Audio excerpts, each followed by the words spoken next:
Hey everyone, James Niggemeyer here. Thank you for tuning back into the YouTube channel. Today I'd like to talk about customizing your frogs. You see people say, oh, they tweak their baits in certain ways and they do different things with them. And honestly, you may have to do that with certain frogs and certain types of sizes, but there's not a whole lot that you need to do with it. And really, this copper red baits wave frog is really kind of an out of the package frog. There's a couple things that I like to do to it, and there's some things that you could do to kind of help enhance the action if walking the frog or getting it to, walk the dog back and forth becomes quite challenging. And I'll go over some of those things for you here in this video. And if you're not familiar with copper red baits, go and check them out. They make an excellent high quality frog. And this is their wave frog, which is more like your traditional style pointed snout. What you would traditionally see in most frog companies, just like that, has that pointed snout. And this is kind of what started it all. I mean, the original frogs that were weedless frogs that were sold, and they were more rudimentary and not as refined as these. Today's frog, especially the copper red baits wave frog, pull it out of the package and go. But I'm going to share with you some different things that I like to do to it to raise the hook to land ratio. Number one, what I like to do, and I didn't used to do this for a lot of years, but I like to trim the tails. I'm going to take off about an inch or so, not a whole lot. And this is where you can make some additional adjustments. If you have a hard time getting your frog to walk back and forth, left, right, there's some things that you can do with the mechanics of your rod to get it to do that.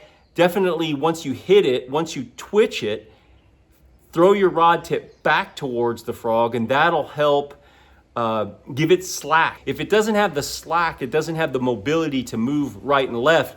But also, one of the things that you can do to help enhance the overall action and the ability to get the frog to walk is to go ahead and make one longer than the other. So by having these legs at different lengths, basically what you do is you throw the frog off balance. And what I mean by that is when you twitch it one way, there's more drag on this leg than that one. So if you just twitch it, it's gonna actually have a tendency to pull to the leg that is longest because there's more drag, more friction in the water. That's really the big thing when it comes to walking a frog, is that initial twitch is what'll get the nose to go left or right. And then you just hit it again and it'll go the other way, and hit it again and go the other way. But when you have your frog legs at the same length, like I'm about to do right here, just like that, maybe just a little bit more off this one.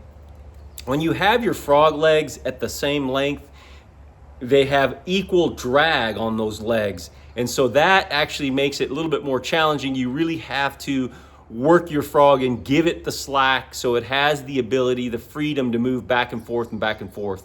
So really that's all you really need to do. I like a little bit shorter leg because sometimes I've had it where fish will eat the legs, never get hooks.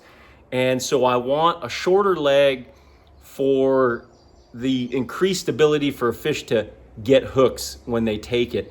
Now, that's not something that happens a lot where they just get the legs, but I have also, when I'm fishing more like matted vegetation, even cut them further. I'm not gonna do that to this because this is kind of what I think is perfect. But they send these frogs out, they create these frogs so that if you're a guy that likes long legs, you can leave it long. If you're a guy that wants to trim them and make them shorter like myself, you can do that. That's really the only thing that I would do to them. I mean, the hook on these are just amazing, and it sits in such a way that it wants to point upwards, and I feel like it does an excellent job at hooking fish in the roof of the mouth or wherever the hook might come to. But so I don't really mess with, I mean, some guys will say I'll open those hooks up, a degree, 1, 2, or 3 degrees in open water. But I like, if you can see, it's just running right alongside. I rarely find that my hook penetrates the hollow body of the frog. It's just a really well-designed frog, comes through cover really well, hooks them really well, doesn't take on water. It's got that little kind of a grommet there. But those are the different things that I mean, that's really all I do to my frogs, from out of the package to tying them on. I hope you guys like this video, and if you got anything out of it, please give me a thumbs up and drop a comment down below. Check out the description section. I've got merch, Team Niggemeyer Fishing, hats, hoodies, t-shirts. Actually, we might be out of hoodies because nobody's wanting them this late in the year. Decals and different things like that. So go over and check that out. It's really the best way to help support the channel. Also, there's links to my social media as well as my website. And if you'd like to buy some amphibia eye gear, there's a code that takes 20% off there. Until next time, thanks for watching and good fishing. Good fishing.